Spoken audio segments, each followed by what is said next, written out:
काले बादल छाए हुए हैं, सूरज जो है वो छुप चुका है, कहीं बारिश ना हो जाए। तो एक दीवार 2 दीवार 3 दिन का ये काम रह गया, फिर उसके बाद इसके 3-4 दिन में छत ढलती हुई चली जाएंगी। चलिए जी, मेडिसिन खरीदने वाला काम भी कंप्लीट हो गया है और अब मुझे जस्ट से भी ये मेडिसिन जो है उस फैमिली तक पहुंचानी है। अल्लाह जिसने मेरी मुश्किल आसान करी है, अल्लाह उसकी दीन और दुनिया सामान।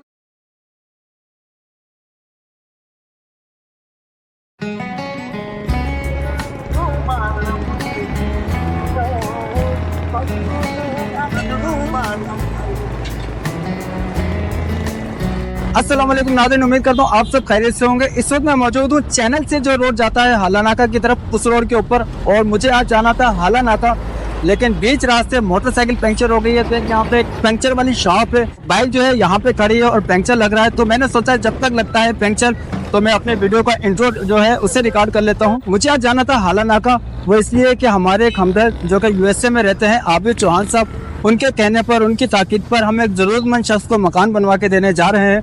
तो काफ़ी दिन हो गए हैं मैं उस जगह पे जा नहीं सका था और मकान में कितना काम हो चुका है वो प्रोग्रेस में चेक नहीं कर सका था। तो अब आज कम से कम 20-25 रोज बाद मैं वहाँ पे जा रहा हूँ। बीच में कुछ बारिशें भी आ गई थी। आज मैं वहाँ पे जा रहा हूँ इसीलिए कि देख सकूँ मकान कितना बन चुका है और कितना काम उसमें बाकी है। आपको भी दिखाते हैं थोड़ी देर में, जब तक गाड़ी में पंक्चर लगता है उसके बाद मैं सीधा हाला नाका के लिए चलूँगा। तो सर ये खड़ी है हमारी बाइक और भाई अभी टायर खोल रहे हैं।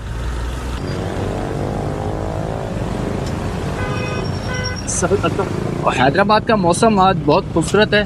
कभी इस तरह के काले बादल छा जाते हैं और कभी कड़क धूप निकल आती है। तो इस तरह का मिला जुला सा आज सुबह से मौसम कुछ इसी तरह का रहा है, लेकिन अब कुछ ज़्यादा घने बादल जो है नज़र आ रहे हैं आसमान के ऊपर। और अल्लाह खैर करे, इस तरह बिल्कुल घने बादल हैं और इस तरफ जो है आसमान बिल्कुल साफ।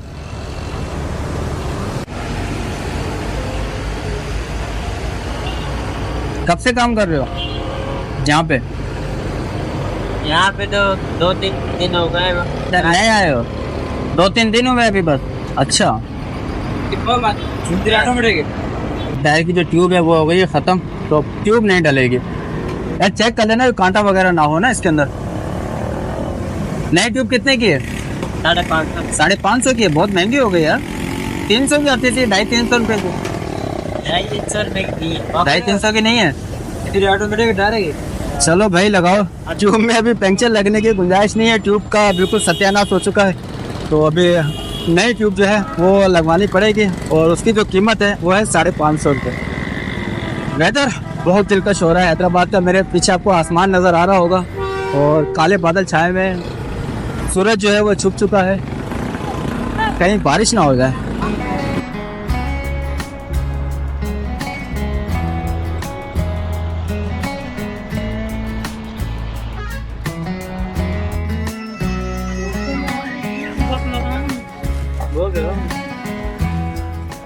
मैं इस वक्त पहुंच चुका हूं हाला नाका के उस मकाम पर जहां पे मकान बन रहा है। ये मेरे अकब में आपको नज़र आ रहा होगा मकान बनता हुआ। तो चलिए अंदर चलते हैं और थोड़ी सी तफसील देखते हैं कि कहां तक काम पहुंचा है।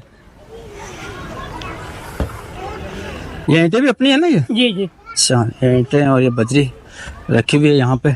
अच्छा, ये रोड लेवल है और रोड लेवल से ये इतनी बुनियादें जो हैं ऊपर आ गई हैं। कम से कम ये रोड से 3 फीट की हाइट होगी, जो रोड से 3 फीट तकरीबन ऊपर है। ये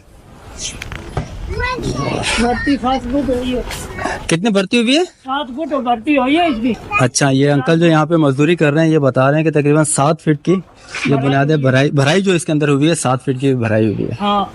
तो ये दीवारें जो हैं ये बन चुकी हैं, जो 4 दीवारी होती है घर की वो बन चुकी है। और जो कमरे वाली दीवार है वो चूंकि थोड़ी सी ऊंची होती है तो अब उसको ऊंचा किया जा रहा है।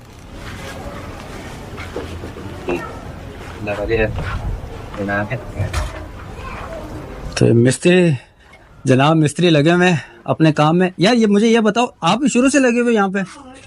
यहाँ कोई दूसरा मिस्त्री भी था? मिस्त्री चेंज हुआ है? अच्छा, मैं इसलिए क्यों काफी डिले हो गया हमारा ये काम ना। नहीं, दूसरे मिस्त्री लगे हुए थे, अभी हम आए 2-3 दिन से। अच्छा, 3 दिन से आप आए हो, पहले दूसरे मिस्त्री थे? जी। अच्छा। तो अभी कितना टाइम लग जाएगा बाकी इसमें? अभी इंशाल्लाह इसमें 8 दिन लग जाएंगे। 8 दिन लग जाएंगे? पता नहीं, मैं तो 1 महीने का सुना था कि 1 महीने में बन जाएगा और मुझे तकरीबन 2 महीने हो गए ये। माशाल्लाह ये काम हो चुका है। उसके बाद 1 दीवार 2 दीवार 3 दिन का ये काम रह गया। फिर उसके बाद इसके 3-4 दिन में छत ढलती हुई चली जाएंगी। अच्छा, अभी ये कमरे के लिए उसको ऊंची कर रही हो ना दीवारें? ये कमरे की दीवार है ऐसे बाउंड्री वाला। अच्छा, पीछे गली भी तो अच्छा, ये गली के लिए ये दीवार अभी निकलेगी? ये दीवार निकलेगी गली की। ये सही। निकाल दी है ना सही गली है। सही से।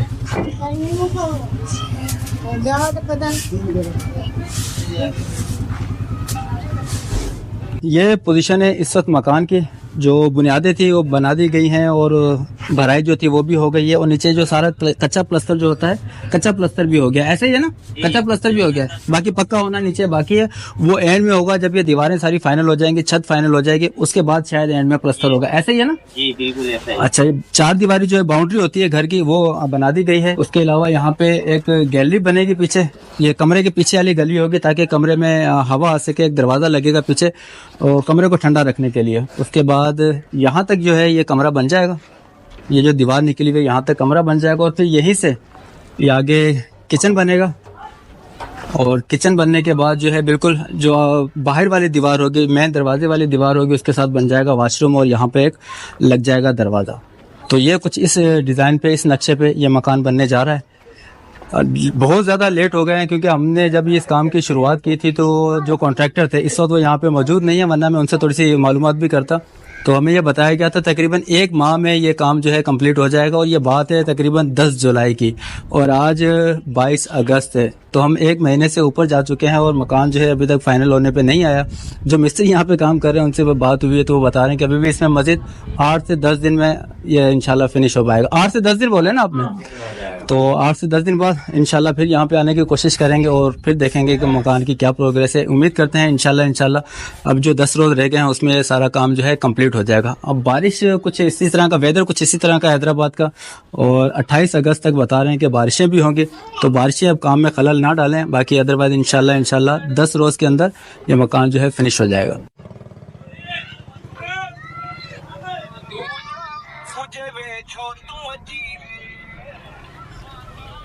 मकान की प्रोग्रेस को रिकॉर्ड करने के बाद मुझे जाना है लतीफ़ाबाद नंबर 12 में। वहाँ पे एक फैमिली है जो कि शदीद अलील हैं, उनकी जो वालदा हैं वो शदीद अलील हैं, उनके पास दवाइयों के लिए अखराजात नहीं है। तो उन्होंने मुझे दवाइयों की कुछ लिस्ट भेजी थी। मुझे मेडिकल स्टोर पे जाना है, उनके लिए दवाइयाँ ख़रीदनी है और दवाइयाँ ख़रीद कर मुझे उनके घर तक पहुँचानी है। तो चलिए लतीफ़ाबाद नंबर 12 चलते हैं।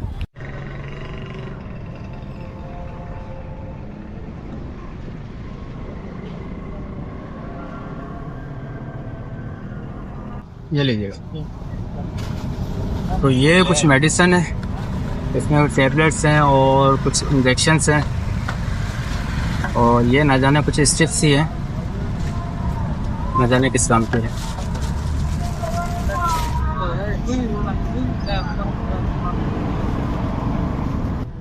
तो ये जी मेडिसिन का अमाउंट है 3170 रुपये। चलिए जी, मेडिसिन खरीदने वाला काम भी कंप्लीट हो गया है, और अब मुझे जस्ट से भी ये मेडिसिन जो है उस फैमिली तक पहुंचानी है।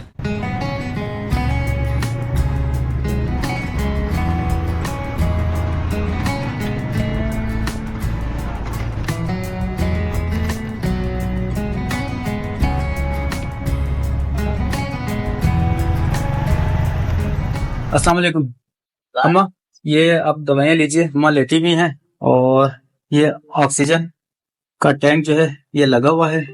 और अम्मा ये सारा दिन रात ऑक्सीजन पर ही रहती है? नहीं, अच्छा, निकाल दूं तक के मारे बेटा के मैं कहाँ से पूरा करूं? तुम निकालो, थोड़ा थोड़ा लगाओ, मगर जब सांस नहीं आता तो क्या करूं? गुर्दे में इन्फेक्शन हो जाए, बार बार शुगर बढ़ जाए। अच्छा इस सांतमे का मरज भी अच्छा अच्छा। वो तो शुरू से था। जब से शुगर हुई है गुर्दों में तकलीफ रहने लगी, ये इंजेक्शन लगे ये जो तुमसे मंगाए। हाँ, तो इंजेक्शन में मुझे आपने ये नहीं बताया था कि कितने चाहिए। मैं अपनी तरफ से 4 लेकर आ गया हूँ। मुझे नहीं मालूम कि रोज लगता है या हफ्ते बाद लगता है। नहीं लगता। अच्छा, हफ्ते में 2 लगे, 3 लगे। और ये कब तक लगेंगे ये इंजेक्शन? जब तक गुर्दों में तकलीफ दे। अच्छा, यानी कि कंटिन्यू लगते रहेंगे ये? हाँ, लगते। और कब से लग रहे हैं ये? अभी 3 महीने हुए। बेटे क्या करते हैं अम्मा आपके? चुड़ाई करता है। चूड़ियों का काम करते हैं। अच्छा, तो कितने महाना कमा लेते हैं? माना ने रोज कमाए 500-600, बेटी सदाई कर लेती है तो कुछ घर का गुजारा हो। आप उसको मेरा ऑक्सीजन पूरा लगे कि कहाँ से भरवाऊं, सांस नहीं लिया जाता इसके बगैर, मैं इससे मजबूर हो जाती हूँ। दवाइयाँ ना मिले मैं बर्दाश्त कर लूं, मगर ऑक्सीजन नहीं मिलता मैं तड़प जाऊं। ये अम्मा, ये इंशाल्लाह आपका ऑक्सीजन का जो खर्च है ना, ये 2000 महीना आपका फिक्स हो गया, ठीक है? ये 2000 महीना आपके लिए फिक्स हो गया। मैं हर महीने यहाँ पे राशन देने आता हूँ, तो आपको 2000 रुपए मैं दे के चला जाया करूंगा चुपचाप, ठीक है? तो आप रख लीजिएगा। 500 में भरा जाए। 500 में एक दफा भरा जाता है ना? तो एक दिन छोड़ के भरा जाए। अच्छा, एक दिन छोड़ के भरा जाता है। हाँ। अच्छा, तकरीबन आपका 10,000 रुपए का महीने का खर्चा बन जाएगा ये। मैं ये समझा था कि हफ्ते बाद ये सिलेंडर भरा जाता है, लेकिन अम्मा ने करेक्शन की कि हफ्ते बाद नहीं भरा जाता, हर दूसरे दिन जो है इनको सिलेंडर भरवाने की जरूरत महसूस होती है।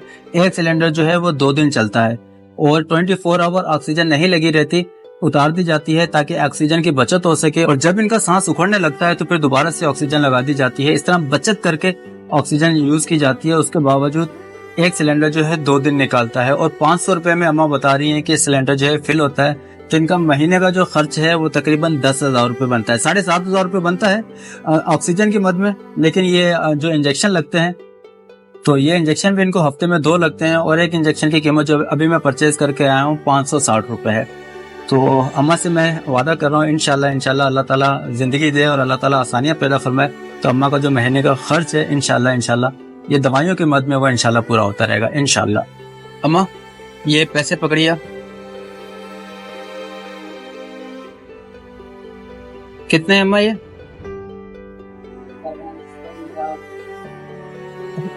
15,000 रुपए, ठीक है? अब ये 15,000 रुपए आपके तकरीबन 2 महीनों के लिए ऑक्सीजन से आपकी जान छूट जाएगी, ठीक है? इंशाल्लाह मैं कोशिश करूंगा फिर भी महीने के एंड में आपके पास दोबारा आ सकूं और आपके लिए कुछ ना कुछ मजीद कुछ ना कुछ हम कर सकें, ठीक है?